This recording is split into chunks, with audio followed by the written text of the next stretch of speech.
आज फिर से हम एक बार समुद्र की यात्रा करेंगे। आज हम एक ऐसे समुद्री जहाज के बारे में बताने वाले हैं जो बर्फीले सागर में दफन हो गया। जब उस जहाज की खोज की तो तब वो जहाज 100 साल बाद मिला। 100 साल तक वो जहाज बर्फ के नीचे दफन था और जब वो मिला तब वो जहाज बिल्कुल नई नवेली दुल्हन की तरह था, यानी कि बिल्कुल नया। और उस जहाज में जो लोग दफन थे वो भी 100 साल बाद जिंदा थे और उनका रहस्य आपको चौंका देगा। आज की वीडियो में बहुत ही ज्यादा मजा आने वाला है, लास्ट तक जरूर देखना। आप चाहे तो हमारे चैनल को सब्सक्राइब और सोशल मीडिया पर फॉलो भी कर सकते हैं। चलिए वीडियो को शुरू करते हैं बिना किसी देरी के। साल 1915 में द्रव्य खोजकर्ता अर्नेस्ट शेकलटन अंटार्कटिका की खोजबीन करने निकले। उनका भाप से चलने वाला जहाज एंड्योरेंस शिप बर्फ की मोटी परत के बीच फंसकर उनका जहाज टूट गया और साथ ही डूब गया। अब उसे एक रोबोटिक अंडर वाटर व्हीकल ने खोज निकाला। फाकलैंड्स मैरीटाइम हेरिटेज ट्रस्ट यानी FMST के मुताबिक अर्नेस्ट शेकलटन एंड्योरेंस जहाज अंटार्कटिका के वेडल सागर में 9,870 फीट की गहराई में मिला है, जबकि इसके डूबने की जो जगह बताई गई थी वो उससे 7 किलोमीटर दूर मिला। 1915 में जिस जगह अर्नेस्ट शेकलटन का एंड्योरेंस जहाज डूबा था उस समय उसके कैप्टन फ्रैंक वॉर्सले ने जो पोजीशन रिकॉर्ड की थी वो पोजीशन समय के साथ बदल गई, क्योंकि वो कुछ महीनों बाद वापस उस जगह पर गया था।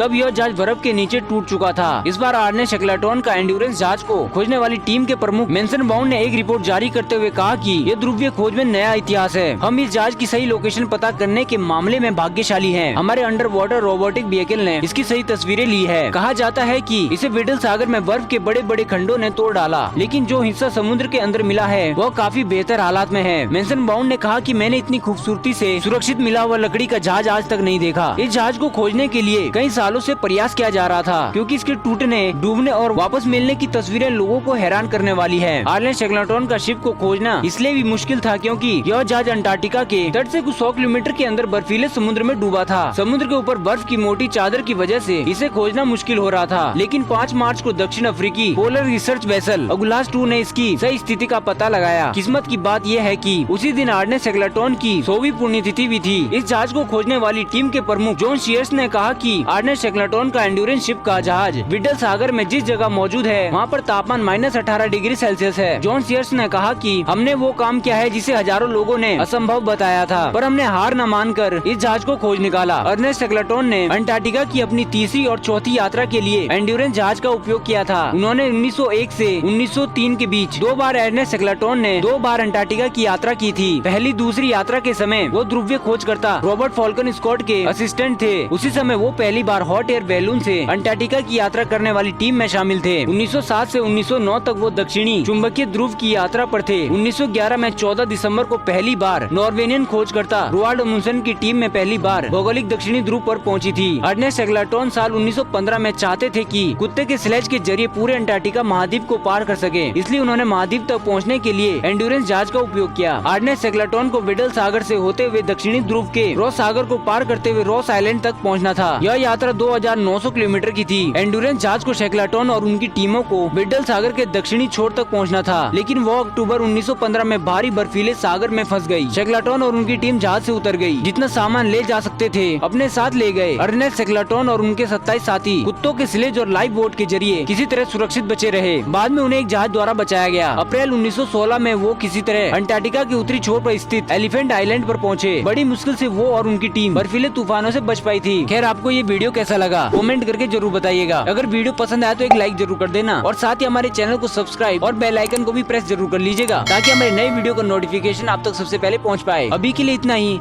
मिलते हैं नेक्स्ट वीडियो में। Thanks for watching.